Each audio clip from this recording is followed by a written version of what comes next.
Hi everyone, and thanks for downloading this very special Christmas edition of Monday Night Football. You're about to listen to a very interesting chat that I had with former Hibs captain Ian Murray a couple of weeks ago. Ian talks us through sort of what he's doing now, his experiences at Hibs coming through as a young player, and obviously subsequently the rest of his career. Hope you enjoy it. Thanks for listening. Have a very Merry Christmas and a Happy New Year. Ian, thanks very much for joining us. How's things with you just now? Can you tell us a bit, for the listeners who aren't aware, what you're up to these days? Yeah, I'm over in Norway at the moment with an ex-Hibs player, Kevin Nicol, who went on loan from Hibs over there. Must have been about 12 years ago now. Done a wee spell, came back, had a couple of clubs back here part-time wise, and then had another opportunity to go over to Norway again, so he'd done that, and that's been him ever since. He has played for a few clubs over there and eventually ended up at a team just outside Oslo called Asker. It asked me to go over a couple of times in a roundabout way, maybe about a year and a half, just about a year and a half ago, a year and 3/4, and wasn't quite right, but then he asked me again, and I went over to have a little look around and stuff like that, and I decided that I thought, you know what, I'll give it a little chance, and went over there, and that's been done. Our first season now, we've just finished, so first year's done. We'll go back again in January and start our second one. How different is it for being, because obviously you were the main man at Dumbarton and St Mirren, how different is it now being the assistant? It is different, there's no question about that. You're in a different role completely, different culture wise as well, different mentality of players, staff, supporters, club even. So there is a lot of changes, but ultimately the assistant's job doesn't change. You're there to help the manager as much as you can, voice your opinion on certain aspects that he needs help with, but ultimately it's his decision. No matter what you think, once the manager makes his choice of what he wants to do or how he wants to do something, and it might not be the same as how you would do it, then you have to back him. I'm very fortunate that probably because we're both from the same country, in a foreign country, we stick together pretty well, and we never have any issues really. You'll ask me things, I'll give him my opinion, but I have to be mindful as well that I'm in a new environment. It's not quite the same. We can't do the things we might do here over in Norway because the players are different. So it's tough, but it's a great learning experience for me, and I've learned a lot from him. He's really, really good, I have to say, and it's easy for me to sit here and say that about him, but he's meticulous in what he does. It's his passion, it's his job. He's 24/7 on it, so he's got a huge future in what he's going to do, and that could be with me or without me, we don't know, but as an individual he's very, very good, I have to say. Well, that's excellent. It's nice to hear that. Obviously it's a bit like not a lot of Scottish coaches especially find themselves going abroad. I guess, like you say, it's easier probably for the two of you that you've got each other, and that you know each other. You obviously spent time together at Hibs, but we'll go sort of back to the very start. For you, football wise, how was football always your main thing growing up? Yeah, as a kid, of course. It's different again now from when I started out. It was your boys' club, your school, and that was kind of it. You might get divided in some places, but I was never a player at 10, 12, 13, 14 even to really catch the eye in terms of, you hear a lot of players at that age going down to Man United, West Ham United, Arsenal, Tottenham, and it's kind of gone a little bit younger now. I think you're getting like 7, 8-year-olds getting invited to the clubs now, which is just totally bizarre to me. But I was always quite steady, and I was always, always played for a decent boys' club. Always one of the better players at school. And it was about 15 I really started to maybe catch up with a couple of guys. And I think the biggest thing for me, I had the mentality to do it. At 16, 17, I didn't fall by the wayside. I didn't do it. I didn't want to do it.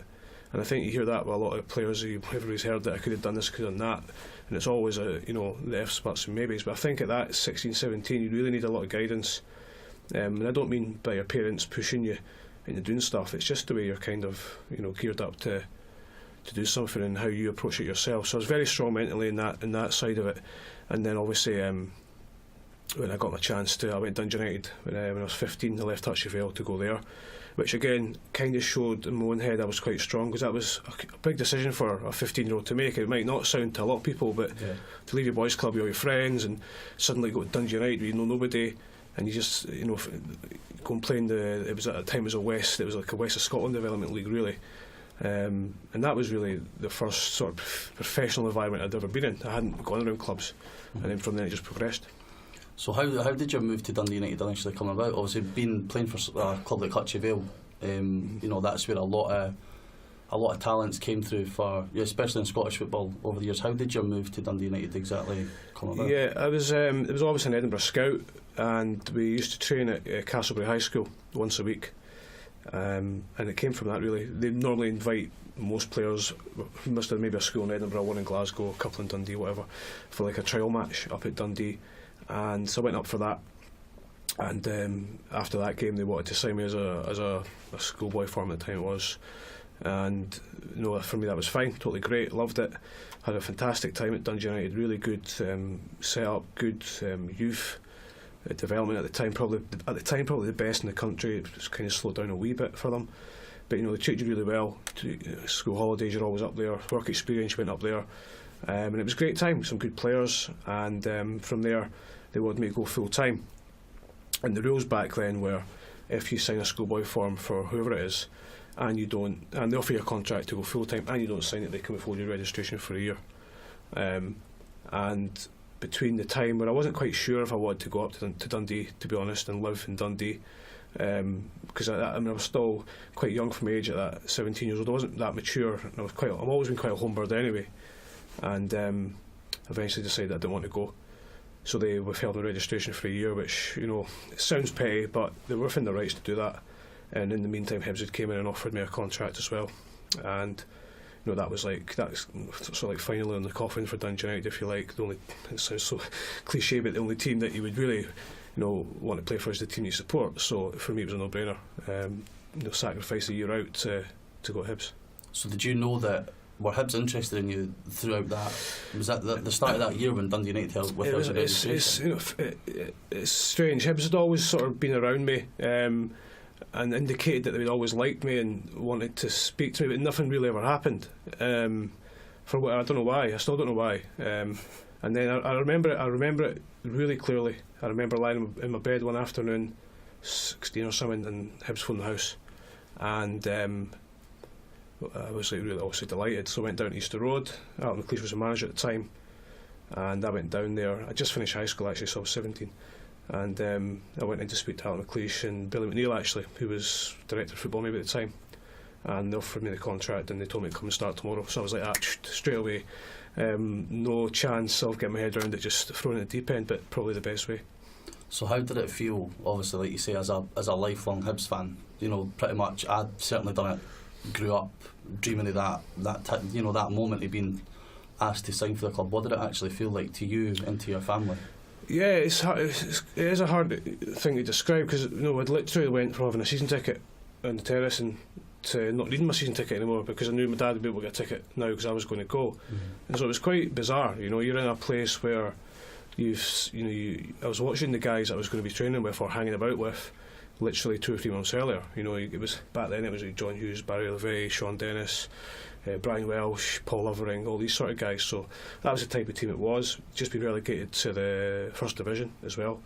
So it was a club that was kind of trying to rebuild. But I think when someone like Alan McLeish and Billy McNeil, meet you and want you to come, it's a big thing for a young kid, and even for my dad, who went with me. We were always ecstatic, but it's sometimes you still have to pinch yourself when these things happen. But again, you have to take it in your stride, or you get left behind. So what was your, obviously, because you joined Hibs in 1999, your first team debut wasn't that long after it, in early 2000. What was your sort of development like in the time for when you joined? Did your development kind of accelerate in that?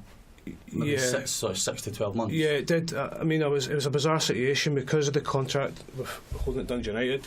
I couldn't officially sign a contract to Hibs, so we had to predate the thing. But it wasn't really binding. I could have walked out at any time, and I was still playing for Scotland at the time, under 16s, I think. And I went away to, I think it was maybe Belgium or something. I can't remember. Anyway, I had a really good tournament. It was a wee tournament. I had a really, really good tournament, and I remember Gordon Strachan phoned my house. He was the manager of Coventry. And he'd asked me to come down. The scout had sent a report back or whatever. So I'd gone down there. I wasn't too sure what to do. They turned my head a little bit, and so I went down for the weekend, and then I came back up on the Monday morning. And I'll never forget. I remember being in the laundry room, folding the kit and stuff, and Donald Park, who was a youth manager, just casually phoned him with me, and he just asked me how was it, and I immediately panicked because I hadn't told Hibs I was going to, and I was like, oh, no, 17. He went, how was it? I went, oh, it was good. And that was kind of the end of the conversation. And then again, it just shows you how much Hibs made me want, feel valued as Alex McLeish. Wanted to come around my house, speak to mum and dad. Look, there's a new contract. This is what we think. So, and again, I was never going to leave Hibs, to be honest with you. Not at that age. I mean, I couldn't have gone to Dundee. I had no chance of going down to Coventry. So I signed a new contract, and as I said, I couldn't play for the year. But in fairness to Alex McLeish, used to always say to me, if I was available for selection today, you'd be playing. But it's always something you think, oh, the manager's just trying to keep your head up, keep you going. Blah, blah, blah. But to be fair to him, the first chance that he had the opportunity to give me, he gave me it. So I always remember that sometimes managers do tell you things just to keep you going, but he was true to his word. So obviously, in a weird twist of fate, your debut was against Dundee United. Yeah. As we touched on, being a lifelong Hibs fan, like walking into the changing room and seeing your name, on the back of the shirt, which is something that many of us have dreamed of over the years. How big was that moment for you? Yeah, even that came about bizarrely. Nothing seemed to be straightforward, because I think we were going to Trinidad pre-season. I'd been on the pre-season tour actually in the summer, and I was delighted to get on that, because I'd worked really hard in the summer. I'd worked really, really hard. Came back fit as I'd ever been, and I was in with the first team straight away. And I thought, that's good. And then I remember getting pulled in or read out in the squad that was going over to Denmark, which was great. Never played at all, but I was just delighted to be there. And then I had a really poor 4 months after that. I took a couple of wee niggles, injuries, nothing big, but just enough to set me back a wee bit. Confidence dipped a little bit, and I was poor. I don't know if I was maybe growing a little bit as well. It just kind of hampers you, because it happened to me when I was 15. I had a wee poor 6 months, just couldn't really do anything right. And then the boys were going to Trinidad, and I was left out. I was really disappointed, because a few of the young guys were going. You had Alan Reid, Scott Bannerman, Emilio Bottiglieri, Tam McManus, and I wasn't going. So I was like, oh no, I don't believe this. This is a nightmare. And then 2 days before the trip, Pat McGinley pulls out, Frank Sosey pulls out. I get pulled in. So I'm going, I know I'm there kind of by default, but I'm still there. And then I think it was the second game, John Hughes came and said, Gaffer wants you at half time. We were warming up, so I went in. I just sat there. Gaffer's he's trying to pull a fast one on me. Gaffer don't want me. I'm just sitting there. And by hook or by crook, someone said, I can't go on. The Gaffer's just looking at me, and you go on. Had a really good 45 minutes, worked really hard. Last game of the tour I was starting, again worked really, really hard, and I went back and started the first league game. So by strange twist of fate, you get your little break, your little chance, and from then it was, the development did accelerate much quicker. It was a pretty quick turnaround for you, signing with Hibs, going on the pre-season tour, and then getting your debut. You're training every day with players of the calibre of Mixu Patlainen, Frank Sosey, Russell Latape, even players like John Hughes would have still been there. For somebody who was, a relative novice still in the game, how did working with such experienced professionals day in, day out really help shape you and shape the way that you wanted to play football? There's no question. You're working with really good players. We're working international standard players who'd done so much in the game and demanded a certain level of training from you, demanded a level of performance. So at that age, you're kind of scared to, number one, let yourself down, let the players down, let the manager down. So you have to go in with the attitude all the time. You have to win. You have to win all the time. You have to stop the goal if you're a defender. You have to be the one that scores the goal if you're the attacker. Because if you don't do it, they'll tell you about it. They don't tiptoe around you. They're not going to give you any leeway on the pitch. After or out, on the changing room, they might give you a little bit of confidence and advice. But you learn by playing against them, and you learn by sometimes getting a harsh reality check. As you might have a terrible session, but you realise how good a quality these players are. So I was very I always say I was very, very fortunate to grow up in a team that was so good, with so many good players. In some ways, it made it harder to break through, but in other ways, once I was through, it made it easier.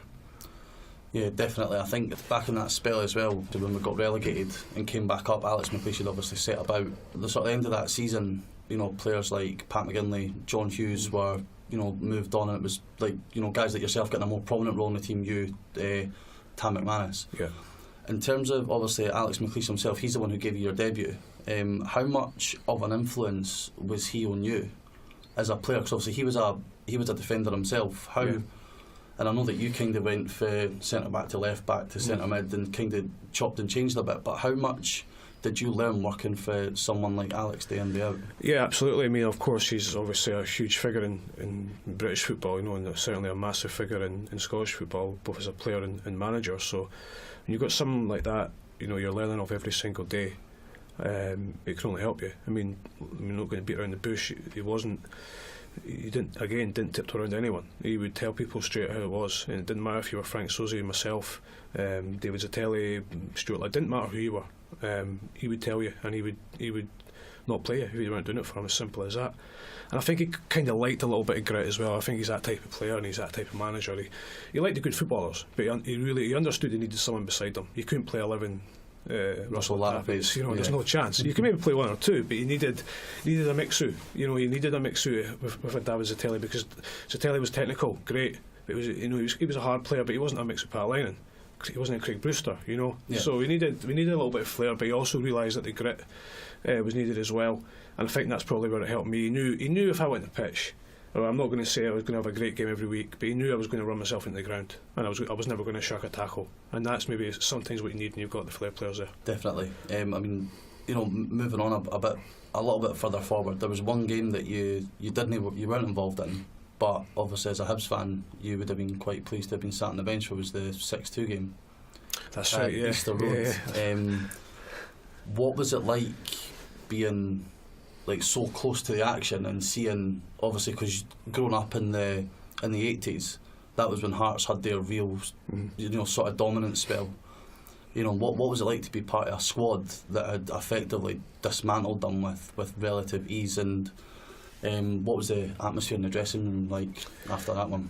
Yeah, it's a game that sometimes I forget I was on the bench, because I probably remember it more as a fan, believe it or not, because I wasn't playing, and it was a fantastic performance.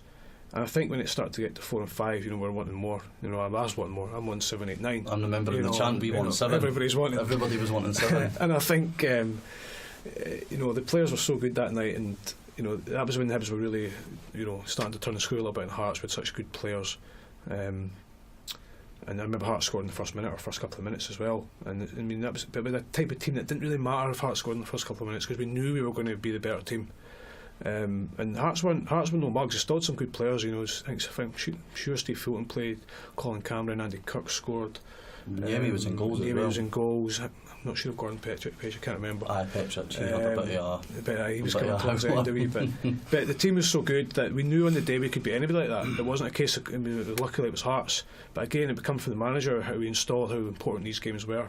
But then you got other characters in the dressing room who knew how important they were. Russell was the Russell. He didn't speak to anybody about how big a game it was, because he just said he wants the ball, and you give him the ball, he's going to do something. Mixu was the guy that set the tone. He'd have his elbows ready, he'd be ready to fight for it, get his hat trick. With John O'Neill, another workhorse in midfield.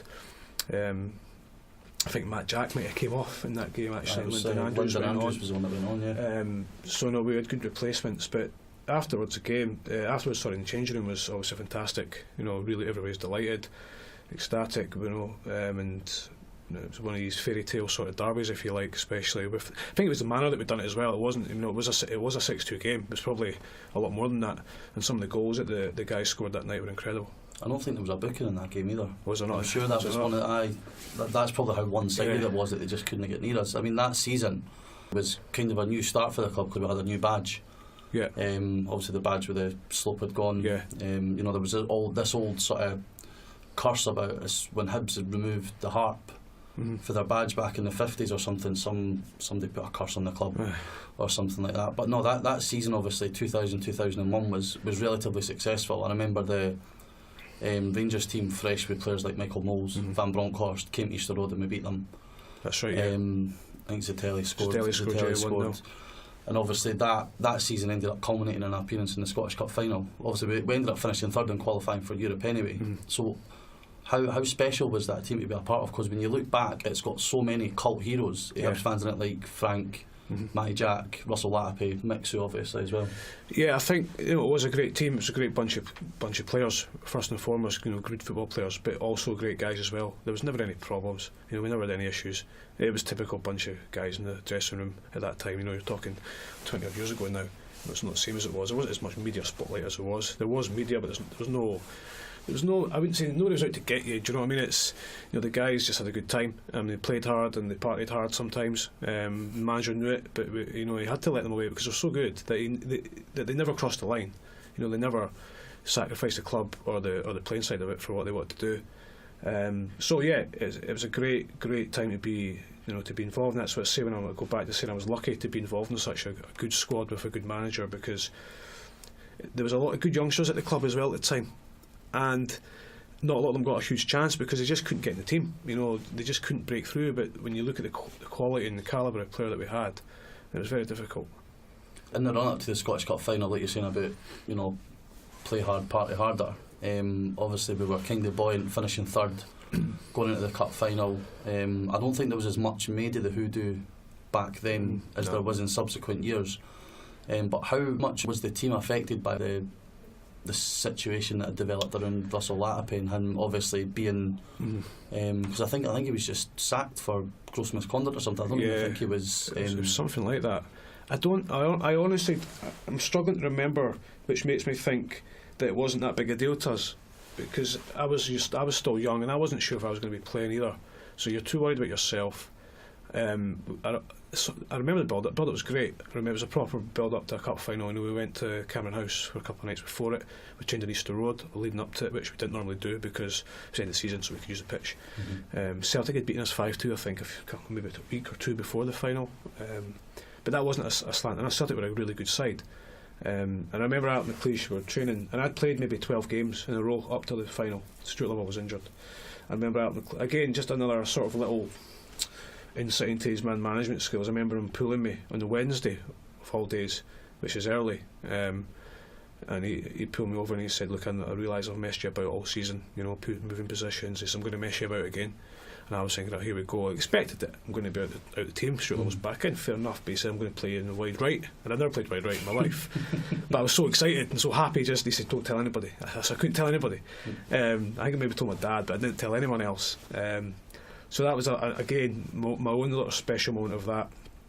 But in terms of Russell, I generally can't really remember if it affected us, but I don't think it did. I think maybe Frank being half fit was more of a blow for us than not having Russell. Because if Frank shows he's even remotely close to being fit, you've got to play him, especially in these big games. But I mean, looking back, it was probably a really tough decision for Al McLeish to make, because if he's ruled out, he's ruled out. There's no decision to make. But when somebody tells him, I can maybe do it, it's a really tough decision for a manager. That cup final was pretty one-sided, 3-0. You were still only 20 at the time. That was sort of the end of your first full season as a Hibs player. To make an appearance in obviously such a massive occasion at the age of 20, did you think it was just going to be like this forever? Yeah, you think it's going to go on forever. You think you're going to get to other ones. And I think I'd maybe played half the games that season, and then the pre-season tour we went to France and we're playing against Guingamp in France, and I remember that I was playing left back. I think it was Darshville actually who went to Rangers in the end. I remember he double nutmegged me on the wing, and I just absolutely clattered him. I didn't actually mean it. It was just too quick for me. I didn't actually mean it, and they were going absolutely mental, the French guys, and all the Hibs boys have came in, and I've just walked away. And then I remember we were out that night. Actually, it was like our sort of last night, and Alec McLeish saying, "Look, well done, and how you handled the situation." But I didn't actually do anything. I just walked away. He says, "Well, just let you know you're going to be starter this season for me." Again, we had good players, and for me to be told I was going to be a starter by the manager was a huge lift. Again, his man management skills coming through, so I had time to adapt to it. I remember starting that season. I didn't start the season very well. Again, I hate to keep harping on about his skills, but I remember him pulling me against Motherwell and says, "We're going to drop you. You need to be resting that." So you're devastated, you're gutted, and he says, "But we're going to get a new contract sorted for you." So he's put you down and he's built you right back up straight away. So he was great at that. But the cup final was one-sided at the end. But I thought, for the first half an hour we'd done quite well with some really good players. But Celtic were really good, as saying, Jackie McNamara come off the bench and scored. Moravcik got injured, Jackie McNamara comes on.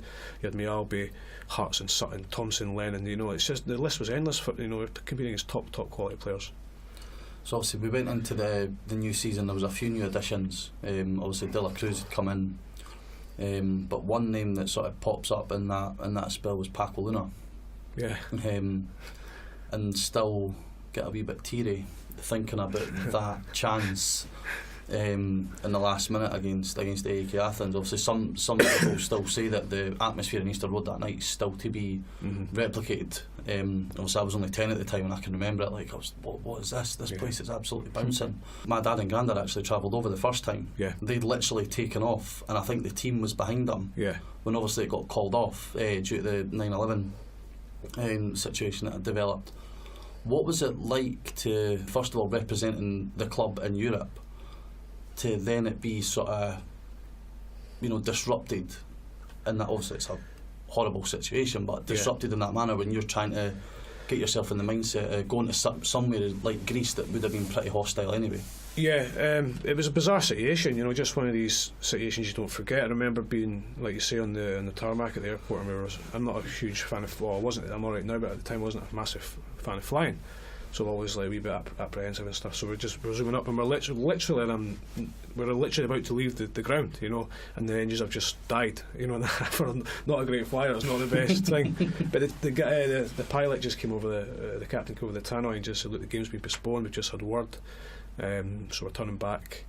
So like you're saying, my dad was over there already as well. He'd flew the day before. So I mean, as in terms of preparations, it wasn't a huge blow. We just played the next game week, but it was just again a surreal experience, especially at a young age. But to go over there and to play, when we finally got over and played them again, the atmosphere was incredible. We got to the stadium maybe an hour and a half before, and it's full, and they're all going crazy. And we'd done okay. We actually done okay. We'd done the first half, I think it was 0-0, and then they got a penalty early on in the second half, and they scored again. So I suppose we were relatively happy to get out at 2-0. We was maybe a wee bit unlucky, but we didn't threaten too much going forward. But we always believed we could do it at Easter Road. We never felt for 1 minute we were outclassed. And unfortunately, that we managed to get our goals at great times back home. And as I say, Paco had that great opportunity at the end, and he'd normally stick that away. I still see it. I can still see it right in front of me, that diving header. But yeah, so obviously not long after that, there was rumours about the situation, whatever was developing at Rangers. The Advocat was moving upstairs. Rangers then turned their attention to probably, the next best manager in the country, and Alex McLeish. You've spoken about how much an influence Alex was on you, and how much him as a man manager really helped you in your sort of early stages of your career. How gutted were you personally when he left the club to go to Rangers? I suppose I was gutted, because I knew you don't know what's going to happen to your future. You could have somebody coming in who doesn't like you, who wants someone else in, and it's just the way it is in football. But he'd left us, and results were a bit mixed at the time. We weren't playing to our full potential. We weren't getting the results. Perhaps we'd maybe gone I wouldn't say stale's not the right word. We were just struggling a wee bit in every department. And then obviously Alec and Andy left to go to Rangers, and then obviously Bobby came in after that. Frank in between that. So that was probably a more bizarre scenario, that Frank went straight from the changing room to be the manager. We didn't have a lot of time to adjust. I think we had a couple. I think Donald Park maybe took a game or two. I can't quite remember. But of course, when you lose a guy who's given you, signed you, given you your debut, and then played in a cup final, played in Europe, then of course you're going to be disappointed. Yeah, I mean, what was it like in the dressing room? Even though the stature of the man, Frank Sozzi, being a teammate of him, to him then being your manager, how much of a transition is that? Because you need to, I suppose the opinion of Frank as a player just goes completely out the window. Now you need to look at him as your gaffer, so to speak. Yeah, I think it was different. Frank was a fantastic guy, helped everybody, and football players aren't. You hear it a lot. Didn't happen with Frank. People say that players put down tools and all that, or don't want them. It wasn't the case. Far from it. Everybody loved Frank as a guy and had the utmost respect for him. He took over at a tough time. He only got, I think it was maybe 12 games or something. It wasn't a lot of games. We were struggling. Training was slightly different from Alex, which happens from every manager to every manager. It's nothing new. It probably wasn't as tactical, which perhaps is what maybe let us down a little bit, because some players need to be told exactly what to do, and if you tell them they don't understand, you've got to show them on a video. If you don't understand that, you've got to do it on the pitch. Some of them need all three. So maybe we could have done a little bit more. But in terms of his training methods and the fun he gave us and the smiles on our faces, that never left us for 1 minute. And we're all genuinely really, really sad when Frank left the club. There's no question about that. Do you think he was unfairly treated? Because I don't, obviously thinking back, I don't think he ever lost the support of the fans. Obviously there was a bit of growing discontent, but yeah, I think he was, being the man that he was, he would have got afforded more time. It's a really tough question. It's a really tough question because I've been in the same situation as well as a manager, and to be quite brutally honest, nobody really cares, you know, if Frank or myself was treated unfairly. Fans just want to win a team on the pitch. It's as simple as that. We all think, you know, in the last 20 years how many managers have been gone after 7-8 games, which makes no sense whatsoever in my head. So I would say Frank was slightly, maybe could have been given more time, at least another, maybe double what he got, and if things were still the same, then you've got to perhaps look at it. But football clubs are so scared now, and back then they're losing money, losing gates, losing players, that they, you know, sometimes they just pull the trigger too quickly. After Frank left, Bobby Williamson came in at a time when probably the club was starting to, with players like Frank, who would have been commanding a big wage, Russell Latipi would have had a big wage, Mixu, Zitelli, players like that, starting to have more of a reliance on younger. I mean, you were still young yourself at that time. Obviously the likes of Scott Brown, Gary O'Connor, Derek Radden and whatnot were breaking through. Because you were now an experienced first team player, despite only maybe being, you know, a year or two older than some of these guys, did you feel like you had to take on more of a responsibility within the team and the changing room? Yeah, I think you do. I think that comes just by playing games and experience. I think for Bobby, who again, I really enjoyed working under Bobby. I loved his training. His training was great. Knew what he was doing. I know a lot of Hibs fans speak negative because, as I say, all they want is a winning team. They don't see what's going on behind the scenes, of course.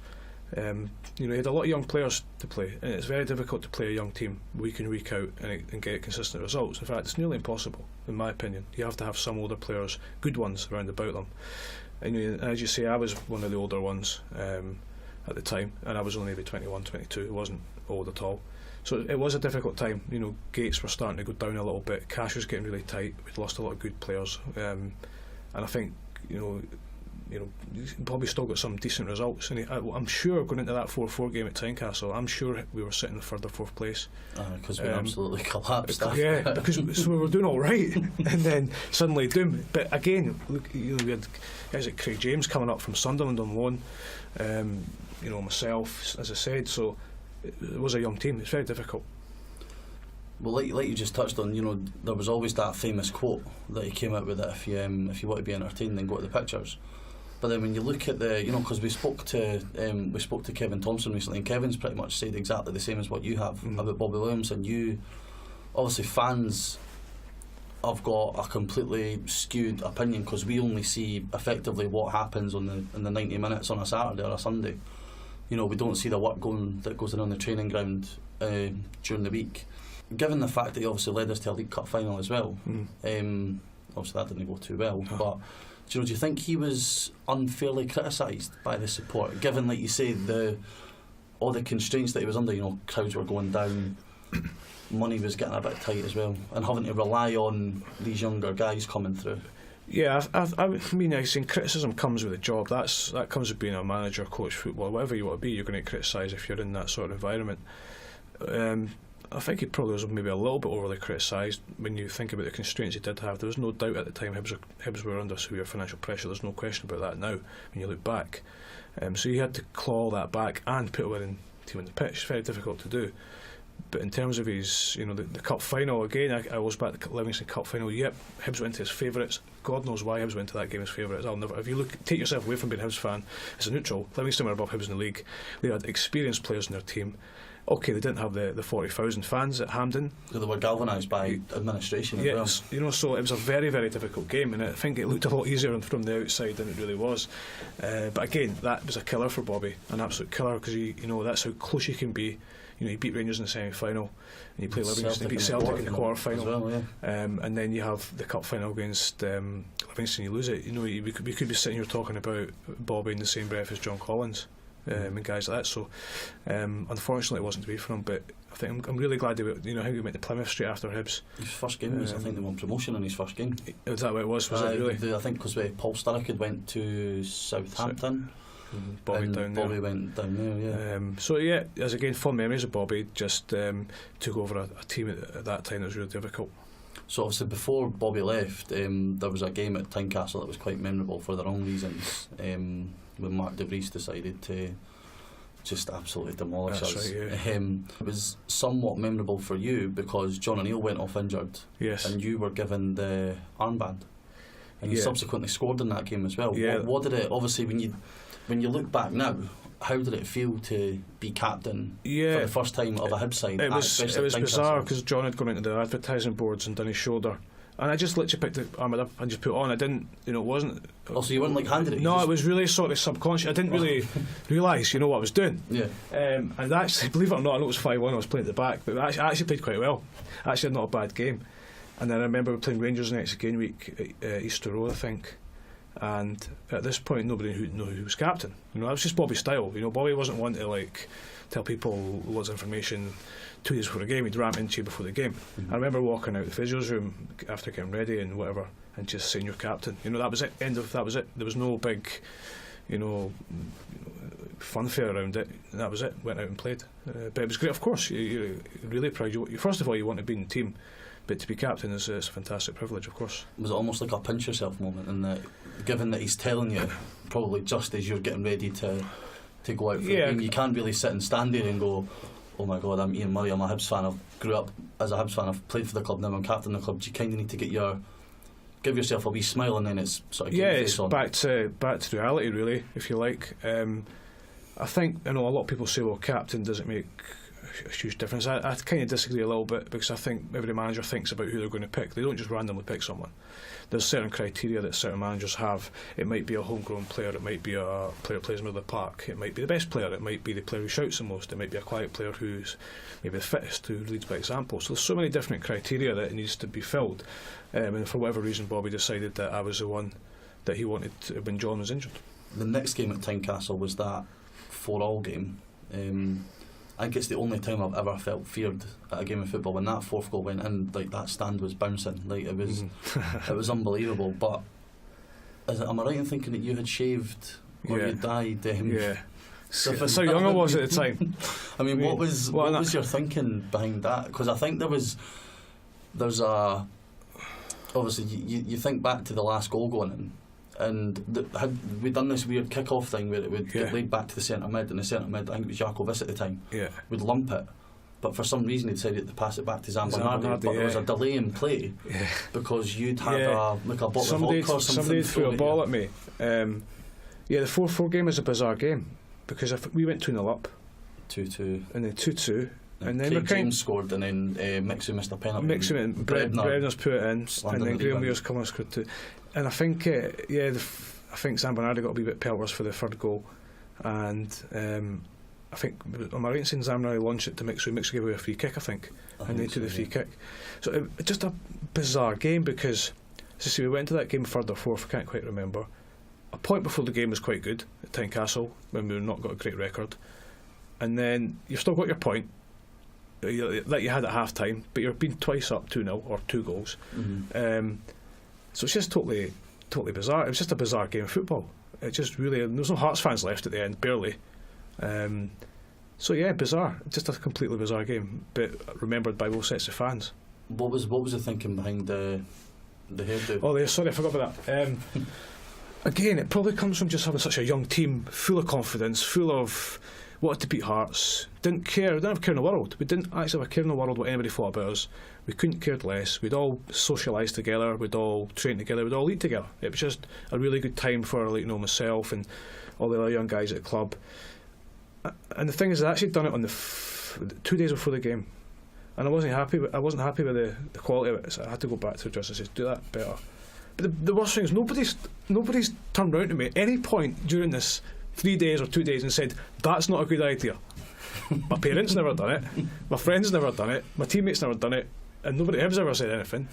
So when I look back, I'm going to myself, Jesus, but would I have stopped it as a manager? Probably not at all. Well, I suppose that's the one thing that endears you with the fans, that it's a bit of fun. It's and I think most Hearts fans, took it as that as well. Well, I think given the way that the result ended up, they probably took it better.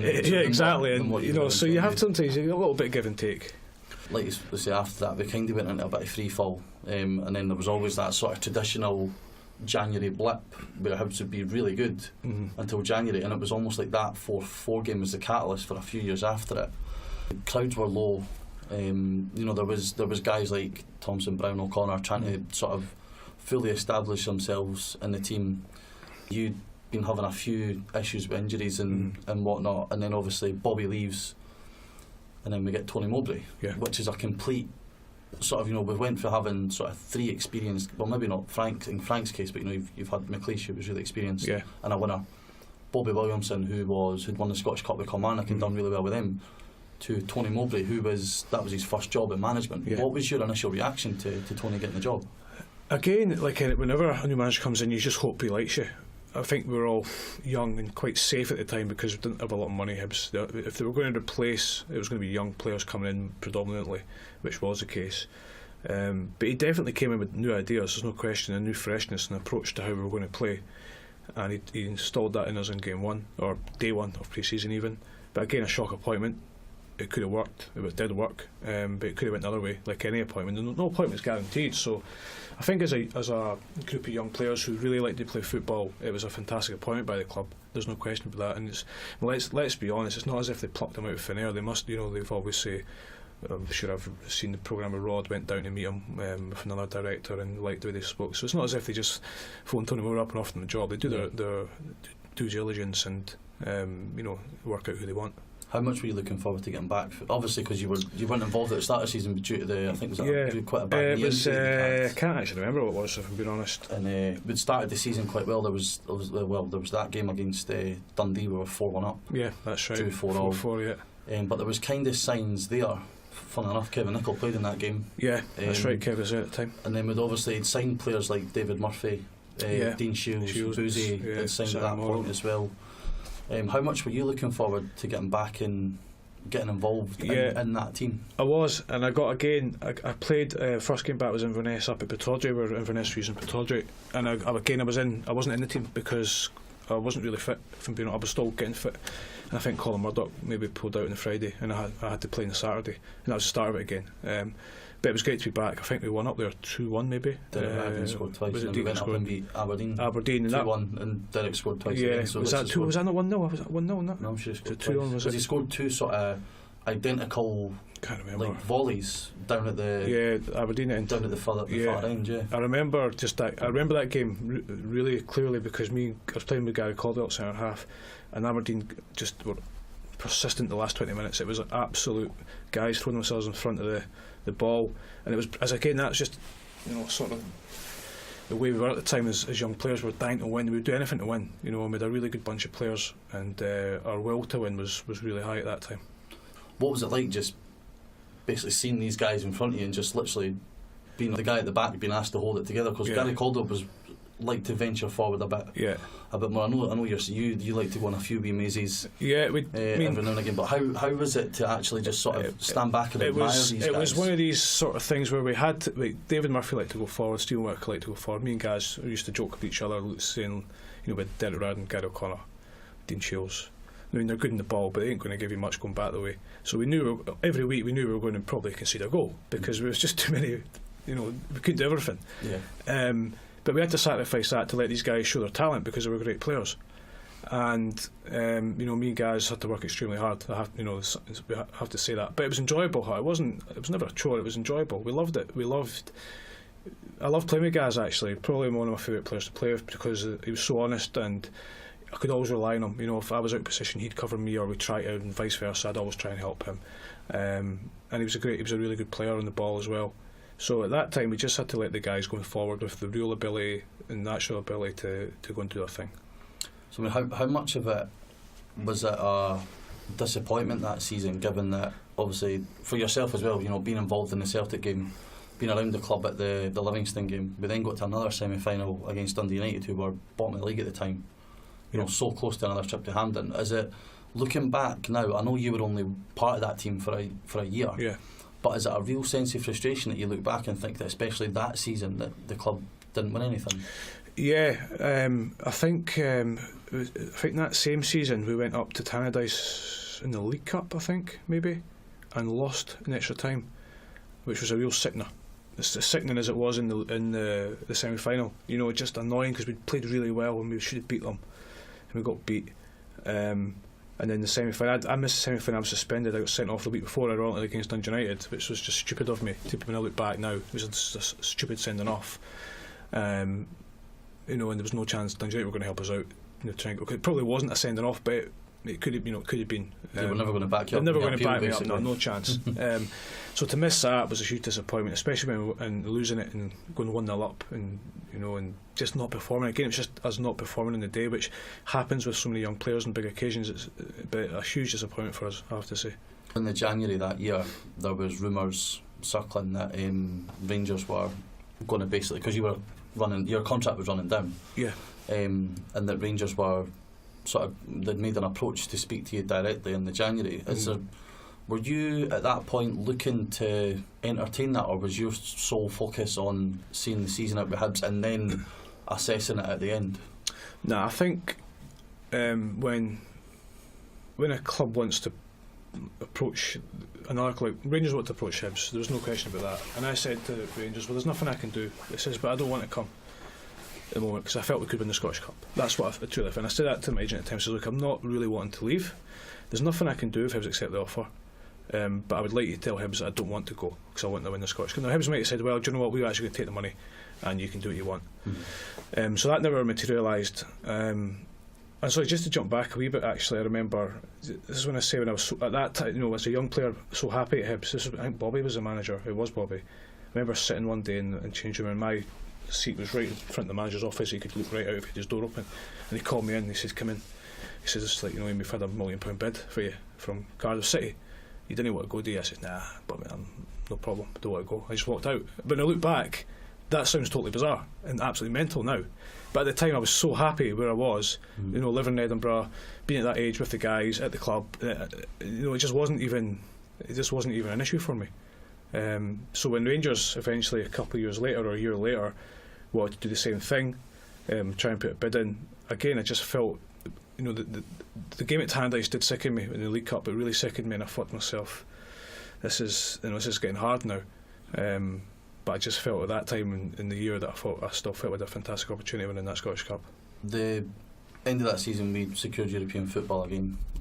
Weirdly, with Rangers winning the league at Easter Road, did you already know at that point that you're going to Rangers? Because obviously you're saying how happy you were at Hibs. What changed? Was it a realisation that maybe, because when we've spoken to Kevin and Gary, they sort of said that if Hibs could have shown the same ambition, that obviously we're never going to reach the levels that Rangers and Celtic were, but if they'd maybe just pushed the boat out that wee bit more and given them a credible challenge, they likely would have stayed at Hibs for the majority of their career.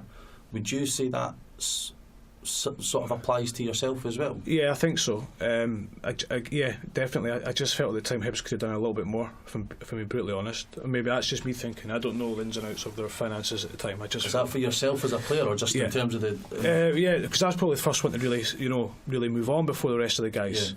Yeah. So obviously it must have continued after I'd left. But again, Hibs were in a really tough financial position still at that moment. But I still just felt they could have maybe done a little bit more in terms of keeping me. It was a huge decision for me at the time. It really was. It wasn't a cut and dry case, which is often the case with a lot of players. I remember the night before I was supposed to be going through to speak to them, I phoned a very close friend of mine, and I said, he's a Hibs fan. And I'm not always can't say, and I said, mate, I just don't know what to do here. I said, I'm completely and utterly torn. And he's a guy I really trust, and he said to me, don't be so stupid. Get yourself through. And that was, I thought, it's a bit of sense, a bit of reality kicking in here. And he's Hibs daft, So that was it. And then once I spoke to Alex and Andy and David Murray as well, again, David Murray pulls out the stops to try and sign you. So you eventually, once you make the decision, it's easier. It's that horrible in between stage. Was it? Do you think that it was more the person who was wanting to sign you, rather than? I think the majority of people would look at it with a sensible head, and that obviously as fans we would be like, why would you ever want to sign for Celtic? Why would you want to ever sign for Rangers? But then when you look at it, like you said before, take yourself away from being a fan, it's almost a no-brainer, in terms of not only the level that you can play at and the competitions that you come in, but also financially as well. They're on completely different playing fields. But did Alex McLeish play more of a factor in the decision, given that he'd obviously been such an influence on you and in your early sort of stages of your career? Yeah, I think so. I think it has to. I think a guy, as I say, a guy who gave you your debut, signed you, and wants to re-sign you again. It's a huge pull. It's a huge lure to another club, and you've got Andy there as well, Andy Watson, who was a fantastic help throughout it. And as I say, if you take, even if you take away the management team, and I know Hibs and Hearts and other clubs don't like it. The size of the club is just absolutely humongous. People don't realise. I know it's hard for some fans to sort of really understand or want to understand the size of Celtic and Rangers. They're both incredibly huge clubs, and obviously Rangers at the moment are going through a slightly difficult moment in their campaign and in the last few years. But at that time, they were still a fantastic and huge club to play for, and I think any footballer wants to try and play at the highest level they possibly can.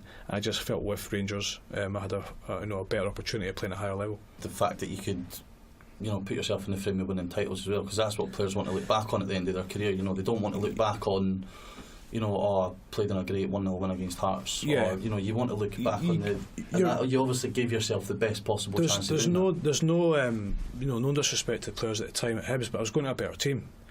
I was going to be better players. Now that's, people will say, well, we had Scott Brown, Kevin Thompson, but at that time when I left, they weren't the players they are now. They were still Kevin Thompson at 20 years old. Scott Brown at 20 years old played maybe 50 games. You're going to play with guys like Dado Pruzzo, Barry Ferguson, Michael Ball, just good football players, and you have to go and play with them because you've got a chance to play them every single day. You've got a chance to play in the Champions League. So when you add everything up and try and remove yourself and the sentimental value of the team you support and the club, and I felt given Hibs as good as they'd given me. I didn't feel like I'd taken them to the cleaners or anything like that, and or vice versa, them taking the mick out of me. I just felt we'd given each other a good shot, and I'd had this fantastic opportunity, and I eventually had decided I had to go and take it. Well, you say you need to take yourself.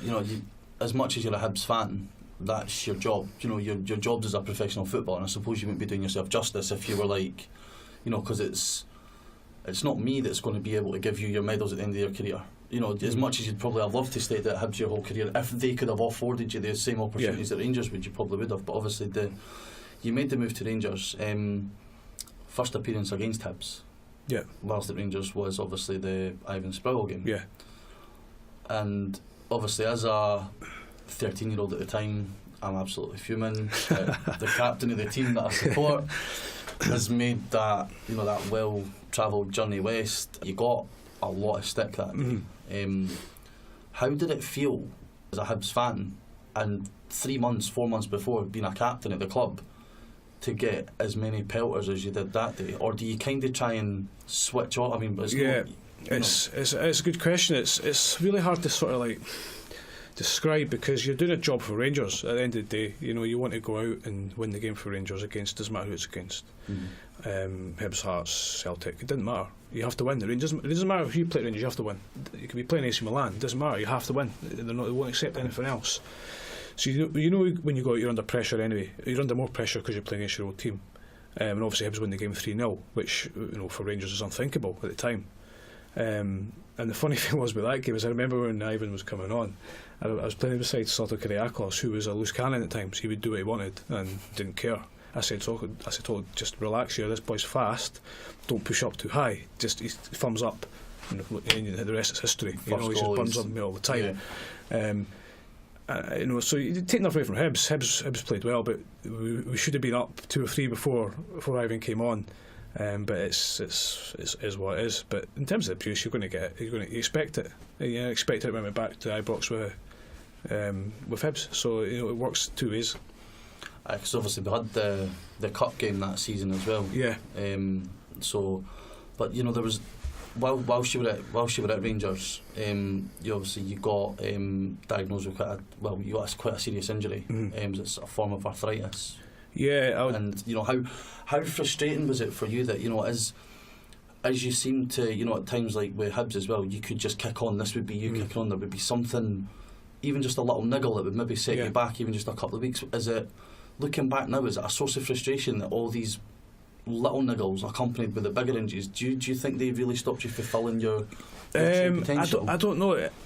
I had strange injuries. I never had a muscle issue in my life. I'd never pull. I never missed a calf pull or a hamstring tear or any of that nonsense. Never broke a leg. Never dislocated anything. all my injuries were quite sort of mechanical, if you like. I had a couple of hernias, so I was obviously weak around the core area. Rangers one was, I'd actually started really well at Rangers. My first 6 months I was best I'd played. I was really good, and I knew I was playing well at the time. And then we went pre-season to South Africa. Paul Le Guen came in, and I'd been away a lot that year. I'd been in Japan with Scotland, I'd been on holiday in Portugal, Greece, I'd been to Paris for the Champions League final to watch Arsenal, and then I'd been to South Africa. So I'd been in a lot of places, so I could have picked up. I don't have a clue where I picked it up, because I was never actually ill. But I remember on the way back from South Africa, and we had to do a changeover in some airport, and I felt really like I had the flu. I was like, oh, here we go. And then they got up the next day, I went to bed, came out the next day, and some of my joints on my right hand side were really painful. Not like horrific, not like in terms of I couldn't get out of bed. I managed to go into training, started training, but I had to stop, and it just got worse after that for the next sort of maybe month or two. So I was off. I wasn't going into Rangers at all, and then gradually we just went for loads of tests and loads of scans and all that, and it was kind of inconclusive. So we put it down to a sort of reactive arthritis thing, and I was told it might be between 6 months and 2 years to go away. And if it gets into your back, it can be quite long. Luckily, it never went to my back, and luckily it was only 6 months from when I was actually injured to back playing. So I was, kind of fortunate. But certainly the niggles, I think that comes from my style of play personally. I covered a lot of grass in my early years, and I was quite a high impact player, high tempo player. Never pulling out of challenges. Yeah, and it's going to catch up with you. And I started quite young, so the body takes wear and tear. I could probably have looked after myself a little bit better in terms of strengthening myself up core wise and exercising. But when you're young and that age, you think it's going to last forever. So I wouldn't say there's a sense of frustration or regret. It's just one of these things. Well, see, your time at Rangers was quite short-lived. You were only there for 2 years, and then you moved down south to Norwich. How come your spell down there was so short-lived? Because you were down there for a period of 6 months, yeah, and then you were sort of back up the road. Yeah, I mean, I don't have many regret. In fact, probably is a regret even. I probably jumped Rangers too quick. I should have stayed. Remember Walter Smith coming in with a chat, and he said you're not going to play as much as you want. He says, but more than welcome. You're part of the squad. You don't cause me any issues. You don't cause me any problems. You train good. But when you hear you're not going to play, everyone wants to play. So I thought, right, what did I do? And he said, look, Norwich City want you. It's up to you. So I went down and I signed, and I probably shouldn't have signed. But anyway, I went down there. Peter Grant was the manager. They'd just been relegated from the Premiership. Peter Grant and Jim Duffy he was assistant. And then we didn't have a great time. And then Peter left the club, and Jim left the club, and Glenn Rudder came in. Lee Clark came in as his assistant. And he got rid of a few of us. He got rid of myself. Well, not rid of us, but he left us out. Myself, Simon Lappin, who went to St Johnstone, eventually Motherwell, Julian Breller, who was at Hearts, and a few other lads down there. So I was down there 6 months, only played about 12, 13 games, something like that. Still a great experience, played at some fantastic venues, played against Man City in the Cup, stuff like that.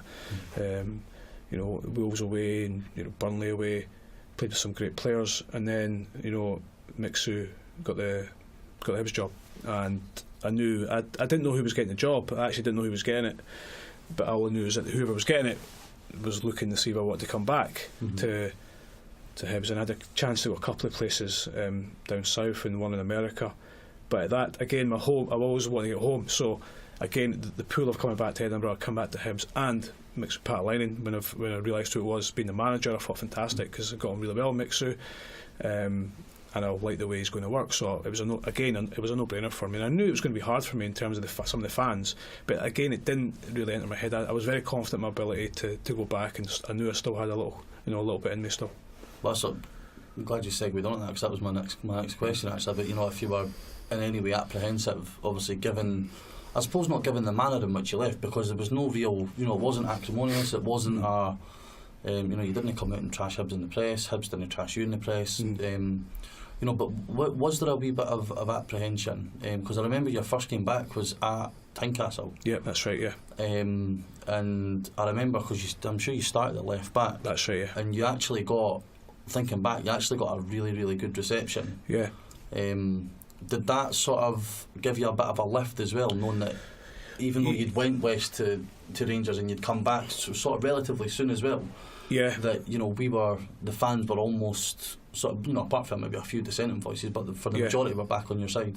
Yeah, I think so. I think, again, going back to Hibs as a club at the time, I knew everybody there still, you know, and Rod was obviously still there, the kit men were still there, physio was still the same physio, Mixu, Donald Park was his assistant, who was my youth manager at Hibs and my Scotland under 21s and all that, so I knew a lot of faces, you know, and there's still some players that were there.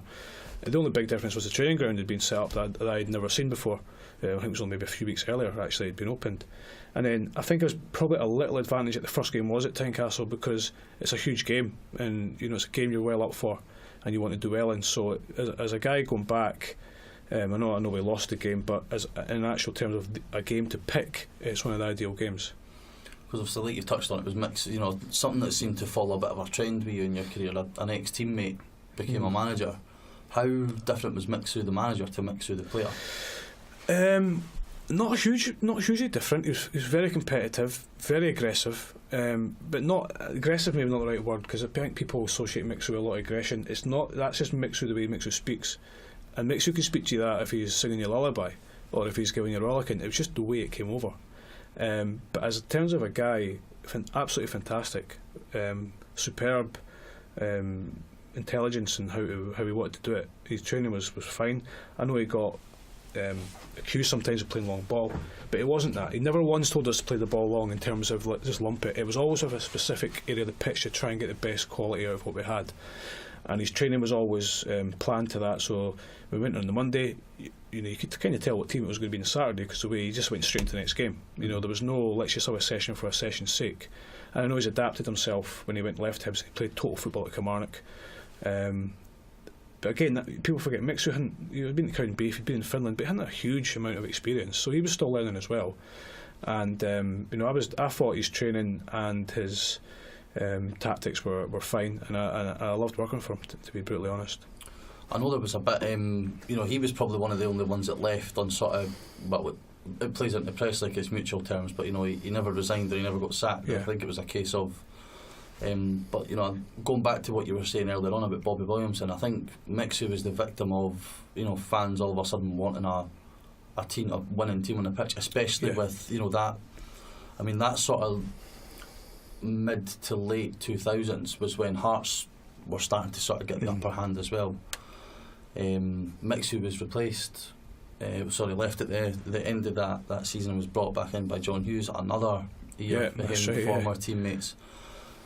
How? Because obviously Yogi had that run through brick walls kind of attitude as a player. You know, you'd see it for the stands. He'd be roaring at people, and then he couldn't have been any different. What it seemed as a manager, you know, he was the kind of guy that if you were a long ball, give me long balls all day long, because I'll just jump up and I'll fire them back at you. Whereas he'd done really well at Falkirk. He'd got them at the cup final.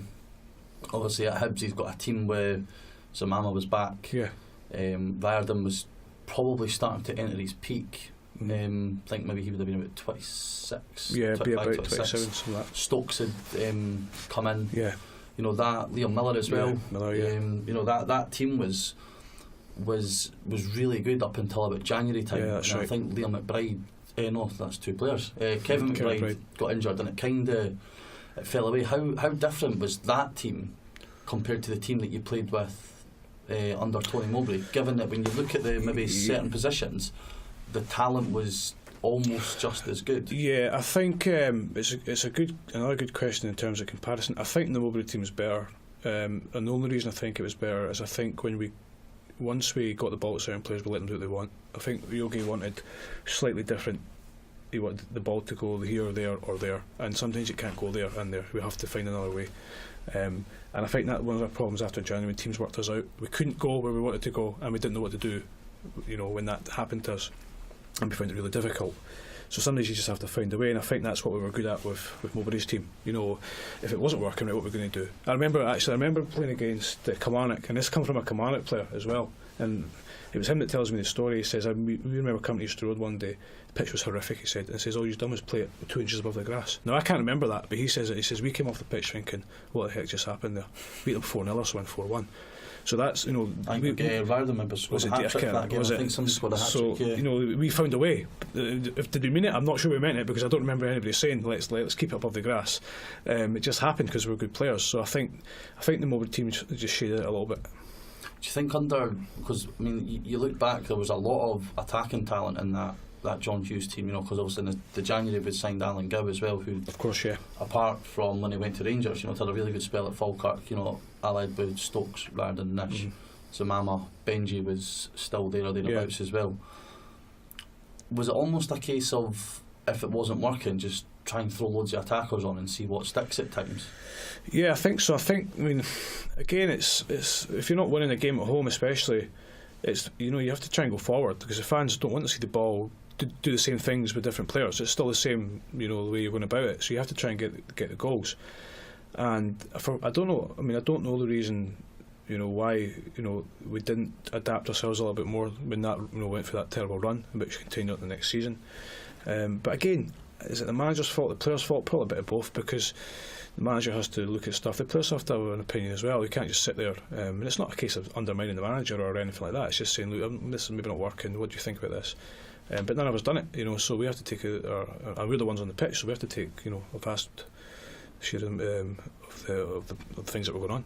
The club was going through a period of time where, after Tony Mowbray left, there was quite a high turnover of managers. I think maybe Mixu was the longest serving. I think he maybe had just over 18 months, maybe 20 months or so.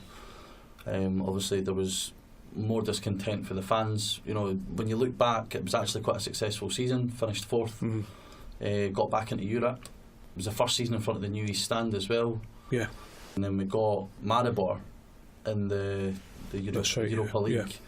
And I always remember there was the decision to go with Stokes and Ryder on the bench. That's right. Up front. Yeah, and it was kind of just like, what? Yeah. Why would you do that? And then obviously at the end of that transfer window, Stokes leaves. Stokes left, yeah, and was brought in Darryl Duffy. Now, no offence, but that's for the season that Stokes had before. Darryl Duffy had never really been at a club like Hibs in terms of the size and stature. Do you think John was always up against it after the way that the previous season had ended? Yeah, I think if you end the season like that, then it's difficult, and then you lose, obviously, one of probably our best attacker at the time, because Stokesy could score out in nothing, and you're talking again now, that's 6-7 years ago now. It's not the Stokes now, it's he's a younger player with more energy and stuff like that. So yeah, it's always been hard for John, I think. If you reverse it around and say we had a poor start and finish the season how the first half was, then it's totally different. But unfortunately for John and the players, the start of the season, it wasn't a complete disastrous start to the season, but it wasn't a great start. And when the fans start to get a little bit unsettled, then unfortunately there's only really one guy that kind of gets let go, and it has to be the manager. John left to be replaced by Colin Calderwood. Now, Colin Calderwood, in terms of Hibs fans, there's no real regard held for Colin whatsoever. What did you find him like as a manager? Because from the outside, he seemed quite aloof. He seemed like someone who didn't really seem to have much confidence in himself at times. Very tough one, because I know the House fans don't like him, but I can honestly say his training was absolutely exceptional. As a coach, he's quite highly training, rated as a and coach. His man management was incredible, I have to say. You'll find it very difficult to find a player to say a bad word against him, because he gave us everything. The biggest problem for Colin was his recruitment was really poor, I thought, and he'll probably admit that himself. And I also think he's probably taken the Hibs job, and then after a while realised he didn't really want it that much, and was probably trying to get back down south, which can happen. And he probably didn't cover himself in a huge amount of glory with things happening a little bit as well. But in terms of as a manager and a man manager and training wise, he was as good as I've had. He really was. His training was something new again. It was a different sort of. I've seen a lot of stuff that he'd done, and I really enjoyed it. But again, as I say, he just brought in his recruitment was just a little bit poor, I thought. Was his message on the training ground not But I mean, where was the, you know, because you're saying that the sessions were so fun and engaging, and you know, it was something new. The football in the park was really they weren't. I wouldn't say they were like so. fun sessions. They were very tactical, and I just think maybe some of us struggled to get through our heads a little bit. But his actual concepts of what he wanted and what he wanted to do were really good. I just think he didn't have the players to do what he wanted, and he didn't bring in the players to do what he wanted. So again, when that happens, the recruitment side has to be looked at. If you don't have the players to do it, then you have to think of another way or adapt yourself. And again, if you couple that with you know, his personal life, with his kids down south, his family down south, it's very difficult for him. And even from England to Scotland, there is a different mentality in how the job's done. England's not as intense. The Scottish football is very intense, and a lot of demands are put on managers and players. Down south, you can kind of get away with a wee day off here and there, because you've got family. You know, the family's the most important thing for them. When stuff gets out that you aren't, maybe you miss one day every 2 weeks, and results aren't going for you, then it becomes a problem. If Hibs are winning every game, the manager has a day off on a Monday, no big deal. Sometimes too, because it's going so well. No big deal. You know, it's like the players. Yeah. You know, it's. So I think he was very unfortunate, but ultimately the results were very poor. So if the results are poor once again, you need to move on. Yeah, I mean, like, you know, it was quite an uninspiring period for the club, especially after we'd reached the high of the League Cup win under John Collins. Yeah. You know, and then there was obviously the sort of player revolt off the back of that, and then the subsequent, you know, like I say, a high turnover of managers. Obviously, the next one through the door was Pat Fenlon. What was your relationship like with Pat? There wasn't a huge one, to be honest. Pat, and I didn't know Pat or his assistants at all. They were all right. They were fine. Again, training changed completely from what we had before. For me, it wasn't the best training I've ever had, but at that point I'm thinking, as a player, when I look back and I've been a manager myself, the manager doesn't try to lose games. He's going out and doing what he thinks is right for the team and what he thinks is right for himself to get the winning team in the park and winning games. It's not necessarily the way I would have went about my job, the way he'd done his job, but he was the boss, so you have to try and give him respect what he deserved.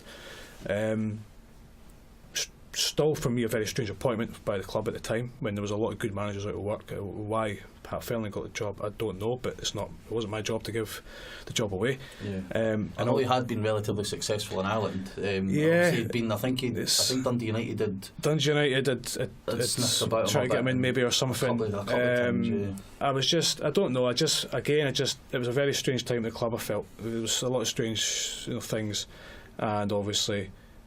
Pat's came into a team that's struggling as well at the time, and struggling big time actually. So he had some good results. He had some really good results. He had some poor results. So the recruitment side of things was a bit. A lot of people look back on, and weirdly look back on Pat Fenlon's time, and you consider some of the results that he was a part of. He's not held in the disdain that someone like a Calderwood or Terry Butcher's held in. Yeah. Looking back on his recruitment. It was a really, I remember in the January we played Rangers at Ibrox, and James McPake comes in on the Friday. That's right, yeah. And is named captain. Yeah. On the Saturday. What is it like? Because I know that you never really played much under Pat. No. What was it like being a part of that, knowing that someone who's had nothing? I know, like you say, that sometimes the captaincy is not that big a thing. Yeah. But as the club captain at the time, yeah, somebody comes in on the Friday and the Saturday. It was quite weird, because I was injured at the time, and I'd actually played against Hearts at Easter Road on the New Year's Day game, and I wasn't supposed to play. I don't know why he asked me to play, and I always felt he never really gave me anything back for that. I shouldn't have played. There's no question I shouldn't have played. I couldn't hardly play, but we were in a really bad state. We didn't have a lot of players. I said, right, I'll play, but I knew that was me for the season, and I never really felt we got the thanks from him, not even in terms of publicly, just privately. And I thought, well, do you know what? Okay. This looks like it might be time's up for type of thing. So who he brought in January didn't really bother me, because I kind of knew that was me at the door anyway at that point. But for the rest of the lads, for somebody new to come on the Friday and be the captain on the Saturday, I wouldn't say it's a kick up the arse or that, but it's it does play on some player's mind. But you can flip it round and say, if this was going to be his captain, he may as well be his captain from day one. No point in doing it in 2 weeks. So again, it's just a managerial decision at that time, so you have to respect it. And I mean, once it's done, it's done. It's not going to grate on people's minds too much. Yeah, because obviously there was a plethora of loan players came in. Yeah. Tom Soares, Royal Donovan came in. Yeah. Paku Jabi, who we'll not really touch on too much. But then another one came in who was Billy Brown. Yeah. Now, obviously, Billy Brown is synonymous with Jim Jeffries. Yeah. But more importantly, he's synonymous with Hearts. Yeah. What was he like around the club, and how weird was it for you, obviously, growing up as a Hibs fan, to see someone who was, especially even when you were a player as well, because you would have been involved in a lot of direct confrontation with Jim Jeffries and Billy Brown's Hearts teams. How weird was that now, him being on the other side of the divide? It's funny because obviously Bede's from Edinburgh as well. I knew Billy anyway, obviously for football, and bumped into him and we always got on really well. So you see someone coming in thinking he might help. It was great. Billy's that honest. When you ask him something, he'll just tell you. He's not going to sugarcoat it. He'll just say he's better than you. We're better than Hearts were better than Hibs, or Hibs are better than Hearts, or whatever. But fans don't hear it. So sometimes you just have to watch what you're saying and who you're saying it to, and try and play it down a little bit. And maybe that was perhaps Billy's downfall in the end as well. That he didn't. He's got to stop talking about certain teams sometimes, and no matter what you think. And I think Billy was probably a wee bit disappointed that he never got the job before Pat, because I think he was when Colin left. Gareth Evans and Billy. Derek Adams was there for a bit as well. Derek Adams, he left before Collinwood left, did he not? Yeah, Dell left. Dell left. I'm sure Derek left before Colin left. And then Colin brought Billy in. Colin left. I think Billy thought he might have a wee sniff of the job at Easter Road at Hibs, and he never got it. So tough for Billy as well. He's working with a guy he's never met, so he's worried about his future as well. Gareth Evans is worried about his future. Gareth eventually left. So it's a tough time, but I don't think. Billy never wanted Hibs to lose when he was assistant manager at Hibs. There's no chance of that. You have to make that very, very clear. But was it the ideal choice at that time as assistant for Pat Fenlon and Colin? Maybe not. So obviously the end of that season, like you've just touched on, you kind of felt like time was up for you. Obviously then comes probably the biggest game that until 2016 anyway, that we would likely have ever been involved in as fans. Players, you were in the privileged position of being a fan and a player, despite maybe not going to be involved on the day. If you could have picked any scenario for Hibs to end at hoodoo, would it have been against Hearts at Hampden? Yeah, I think if you could have picked one. For Hibs fans, it didn't really matter who they beat in the final. The way that Hibs won it in the end was probably just as good for the fans. But at that moment, of course, it's a huge cup final. Cup finals are huge anyway. It's against your local rivals. First time ever in the cup final. It's in Glasgow, which again just a little bit different. A derby in Glasgow. But Hearts are a better team. We have to get that so clear that Hearts are a better team, man for man, just about, and collectively. And Hibs needed everything to go in their Hibs' favour to have a really good opportunity and a little bit of luck. And Hibs never got any luck in that game, and they didn't play particularly well. For Hibs to go in 2-1 down at half time, I think everyone was delighted, because at that point we're saying we can't play any worse than this. But then obviously second half starts, Paku Jabi gets sent off, Hearts got a penalty, it's game over, 3-1. And to be honest, we were lucky to get out 5. They were delighted to get out 5, because it could be, if I'd be raging if I was Hearts player at the time. I'd be bobbing forward all the time, because I'd be wanting more and more and more. So. But Hearts worthy with us on that day, no question. I mean, we spoke to Graham Stack a while ago, and from speaking to other players that have been involved in that, there was sort of rumours that because I know that Pat was criticised for taking I'm sure the players went away to Ireland that year. Yeah. I know there was probably get them away for the spotlight, and sort of Hearts went about their business as usual. Yeah. There was a lot of talk in the papers for Hibs. This is what we're going to do. This is what we're going to do. Yeah. Pat Fenlon was saying about piling the pressure on. And I think Paolo Sergio came out with a genius line. It was like, well, if you think the pressure's on the team that keeps winning, then or if you think there's no pressure on the team that keeps losing, just you keep losing and we'll keep winning. But there was rumours of disputes regarding bonuses in the run up to the final. Is that true? And is that something that played? Do you think even if the players were 100% spot on and focused for that game, there was still no way that we were probably going to get in there? I've heard people talk about it all the time, and our build up to the final wasn't great. I didn't think personally it was not something I would have done. But again, give the manager his position. That's what he wanted to do, and he felt it was the best thing. Now the bonuses are always done at the start of the season, for the cup, and there was the bonus issue wasn't an issue. There was a small pot of money if Hibs won the cup to be distributed as how we felt it should be distributed. And some guys felt it should be done one way, some guys felt it should be done another way. But that was the end of it. That was literally the end of the conversation. But sometimes you get people in a club who want to be a part of a group that they're not a part of. There's certain people that delegate certain things, and sometimes you get guys, and then these guys like to grow arms and legs a little bit, tell someone who'll tell someone else, and before you know it, it's turned into a massive big story. And reality is, you're talking about a 2-minute conversation, end of conversation, this is what's happening, that's it. Well, that certainly puts that to bed. Yeah, I've heard it before, and it's kind of it's a non. Still the club captain at the time, so I'm guessing that was pretty much you being one of the main guys. It wasn't even an issue because, see, to be honest with you, it wasn't a huge amount of money, and frankly, we would all give it away if we could guarantee it win the cup. It didn't matter, just give it away. Yeah. It wasn't that big a deal. It wasn't, give it to charity, give it to whatever you want to do. It wasn't. It had absolutely no bearing on the outcome of the match. Absolutely none. How do you feel? Obviously, like you say, Hearts probably man for man, with the exception of maybe, I don't know if you'd probably swap Griffiths and Stephen Elliott, or Gary O'Connor and Stephen Elliott at the time. I think a lot of Hibs fans were thinking it was more fate rather than looking at it going, we've not really got much of a chance here. How much do you feel that, where did it really go wrong? Was it the tactics? Was it the personnel? Was it just purely we weren't good enough? And how much did it, obviously, because that was then your third cup final, being involved, I know you never played, but you were still involved with the club. How much did it hurt you that again silverware had sort of... It was, I think it was personnel, but we didn't have a lot to choose from, let's be honest. We didn't have a massive big squad of quality, but also it was just the way the game panned out, to go 2-0 down, to claw it back, but then, as I say, we lose a man, we lose a penalty. It's a double hit for us. It's not a penalty obviously because it's outside the box, but it kills the game for us really, unless we get a huge slice of luck, which wasn't going to happen. From a personal point of view, was a disappointed, of course, for Hibs, disappointed for the players, disappointed for the manager, the chairman, and everybody who's wanted to see Hibs in the cup, because we didn't know we were going to win it 2 or 3 years later. That was the biggest thing. But my time was up, and I thought, well, do you know what? The manager's picked what he's done what he's done. You have to live and die by what you do. And unfortunately for Hibs on the day, it was just a huge disappointment.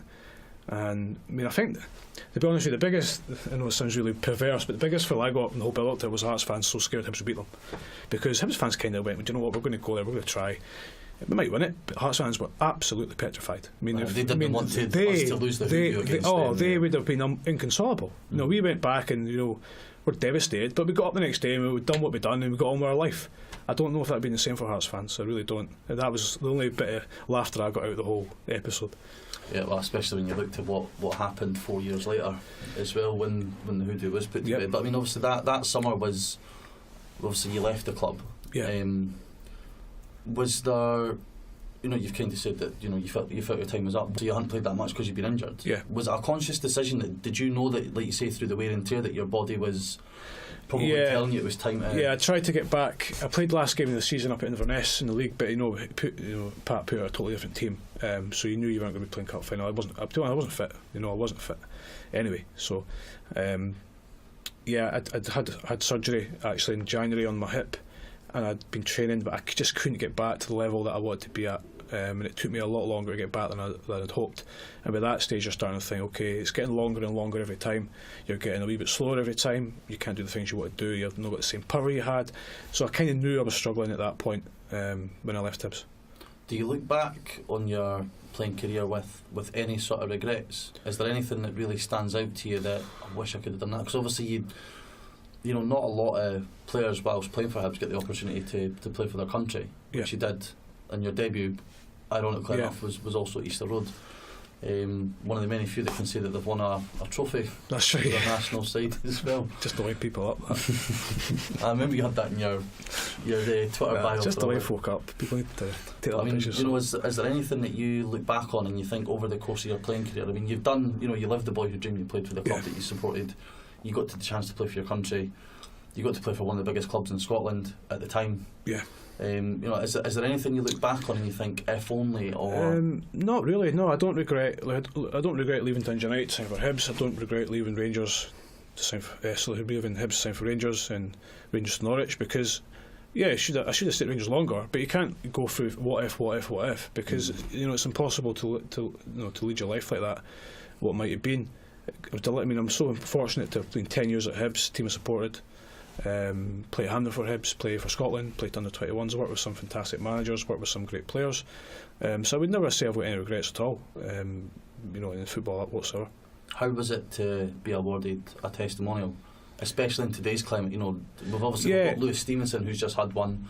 Paul Hanlon's probably looking like he's going to be it, but that's after that. These days you don't really get players. No, usually split over 2 spells, but. How much did that mean to you? Yeah, of course it does. Yeah, I know a lot of fans don't like it or went to Rangers and stuff, but that's their opinion. They're absolutely fine with it. That is what they want. Say or do. That's fine. For me, personally, for me, it was great, and I was very thankful to the club and the guys that organised it. I really enjoyed it. The guys that we could get together for it as well. So, it was more a personal day, to be honest, and a family day rather than anything else. So, of course, any player that. He's got Louis got one there, and I'm sure Paul will get one as well. And it's a fantastic achievement for them and totally deserved. But obviously, you committed the Cardinal sin of the testimonial, missing the as well. I think everybody scores in their own testimonial. They do. I actually told the goalkeeper where I was putting it. I said, I'm going to. I wasn't really fit, if I'm being truthful, and I couldn't kick with my left foot, so I think I took it with my right. I said, I'm going to put it there, and he dived right away. So. Just one of these things. Looking back on it, I was reading, as I was obviously doing some of my research for putting this together. I came across an interview that you'd done about you and your wee boy going to Hamden for the cup final. How was that? I mean, were you able to fully immerse back into fan mode by then, given that you'd been away from the club for a few years? You'd had your spells at Dumbarton and St Mirren. Yeah. How was that day for you? Because it's the dream. It's the absolute dream when you look back as a Hibs fan to see what we've done and how we've done it. How was it for you? And it was bizarre because at the time I was actually doing a bit of work for a team down south in scouting, and I'd been at quite a lot of Hibs games in the cup. I'd been to Tynecastle when Hanlon equalised. I remember, it's a funny story actually. Again, this is where you go there as a neutral-ish. Right? You go there, hearts are taken, you're in director's box. Took my dad, good day and all that. And I remember bumping into Rob Peach at half time and I said, I tell you what, I don't know Hibs are 2-0 down. I says, if Hibs score at any point in this game, Hibs are back in it. It could be 89th minute, it could be 46th minute, Hibs are back in it. And when Hanlon scored, I jumped up in the director's box. And the guy come up and said, you've got to sit down. I was like, okay mate, I've never been invited back since. I swear, I'm not even kidding. Used to put me somewhere else. And it's the only time I've ever celebrated that game and ended up in the row behind. Instead of piling forward. It was unbelievable. I went to the replay at Easter Road when Cummings scored, and also went to the semi-final with my little boy against Dundee United, which was a terrible game and one of the coldest games in the world. So we stayed and then we went to the final. So we're actually at quite a lot of games. It's not really planning on it. It just kind of happened. But yeah, certainly when I got to the final, again, if you try and go and try and sit in your hands for whatever reason, the way the game panned out was impossible. And I really, really fancied Hibs in the day because I'd seen a lot of Rangers and Hibs in the build-up to both games because I was doing the work for the team down south. And I was at the game at Easter Road. Hibs won 3-2 a couple of weeks before it. A couple of goals for set pieces. Yeah, that's right. Which they were really vulnerable from. And Rangers went for a wee sticky. At that time, they went for a wee sticky patch. I think they'd won the league, and it was all kind of over for them. And I actually predicted 3-3 in the game and penalties, and I was nearly right. But I really, really, really fancied Hibs to win. I don't know why. I just felt Hibs had a wee edge over them. Did you manage to get yourself back into sort of fan mode? Does the lifelong Hibby in you? Yeah, I was very fortunate. Hibs invited me to the game in one of their hospitality things, so I took my dad with me and my little boy. So yeah, of course you're straight into you're in family, you're in with the fans. It's not like you're in in a neutral zone or anything. So you're straight in with the fans, and of course as I say, once the way the game panned out, couldn't have scripted it, could you? No, you couldn't, but. And it's easy in the stand. I said when Hibs scored 2-2, I said, turned to my dad and said, Hibs have got to go for it now. But as a manager, in the touchline, Alan Stubbs in the touchline, who knows what he's thinking, because it's easy for me to say it and everybody else to say it, but when you're standing there thinking to yourself, right, what do I do? You only have got split minutes to do it. It's not even seconds. You have to take minutes to think about what you're going to do. So it was a fantastic day. There was one of these days that you again regret if you'd missed it. If you'd never made it as a pro and you were a fan, do you think you would have made it on the pitch? There's every chance. I was actually at that age, it's 15, 16, when I was starting to get really quite full Hibs everywhere. I was really starting to even go myself. I was going to away games myself, and I was starting to get a wee bit towards really getting really into it. I was starting to get a bit crazy. So luckily I managed to be a player, because there was every chance I'd be on the pitch. Yeah, I mean, momentum and enthusiasm and adrenaline takes over at some points. Oh, absolutely. I think it's a day that obviously none of us will ever forget. But I mean, looking forward to the future for yourself, obviously you're in Norway as a number 2 just now. I know you've spoken in the past about one day wanting to, you've played for Hibs, you captained Hibs. Yeah. Are you still looking? Is management still something that's on your sort of career path, or given I know you were relatively successful at Dumbarton. Yeah. You were harshly treated, some would say. Yeah. St Mirren, not given a lot of time as that. I mean, to just touch on both of them, Dumbarton came again. I was in the States doing a bit of work. Applied to the job at Dumbarton. I'll be honest, didn't expect nothing on it. I only had my year for B licence. Got a call saying, "Do you want can you come and interview?" I said, "No, I'm in America." Why'd you apply for the job? People will say. But my family were coming over, and we're going to Disneyland for a couple of weeks. Couldn't spoil their holiday to say I'm going back.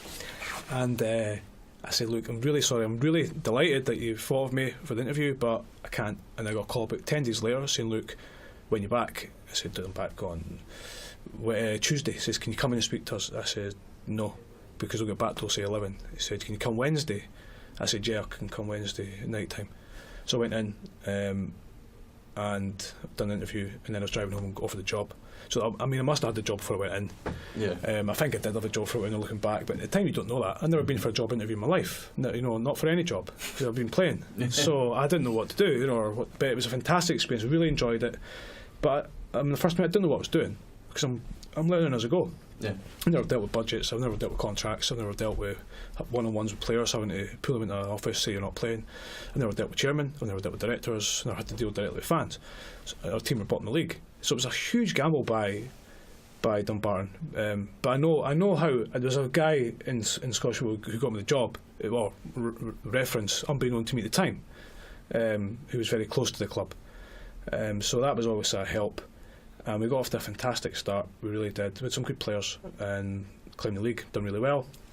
Went to St Mirren, which I didn't have to go. I'd been offered a couple of things when I was at Dumbarton that I just didn't think were right for me at the time, because I was really enjoying my time at Dumbarton. We good chairman, good board, just a nice club, just good people around me. And was there that hankering to get back into full-time football?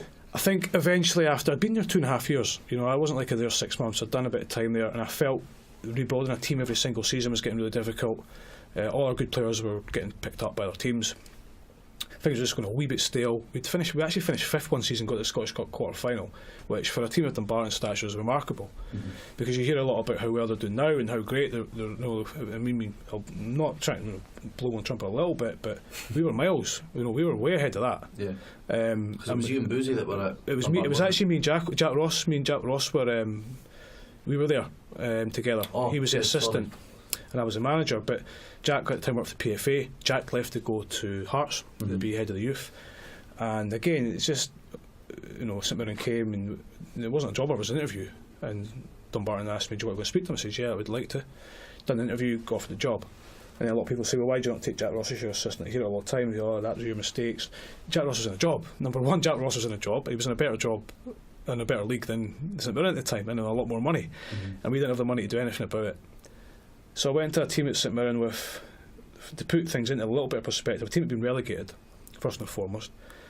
A team that had a board of directors try to sell the club and keep it running. That was literally it, keep it running. Arguably one of our best players wasn't going to sign a new contract, John McGinn, because he'd been hit in the leg with a spike before I got there. The player who hit him in the leg with a spike was still there. Stephen Thompson, yeah, I remember that. We had a manager who was now not the manager, but he's now a player again, because Gary Teal. We had Jim Goodwin, who was assistant manager with Gary Teal, but when Gary Teal got the job, Jim Goodwin got demoted to player again, so there's a bit of friction there. and the head of youth, who was Gareth, he was assistant back down to head of youth. So we had a lot of issues to deal with when we went this summer, and we're trying to rebuild the team. Now, results weren't great, recruitment wasn't great, but the reason the recruitment wasn't great was our financial situation was so bad. We couldn't get guys in. It was so frustrating for us. And ultimately, as I say, when things don't go right, people panic, and board of directors panic, and they decide they want to change something. So I don't regret that even. It's still a learning curve. I should have asked more questions at the time, because I had a really good job at Dunbar, and there was no pressure. We were very comfortable where we were. And St Mirren was kind of a very difficult situation for everyone. Yeah, well, Ian, it's been a pleasure. As somebody who grew up a Hibs fan, being able to have this opportunity for you, giving us your time to come in and do this, I really appreciate it. So thanks very much for coming in. We wish you all the best for the future. Cheers, thank you.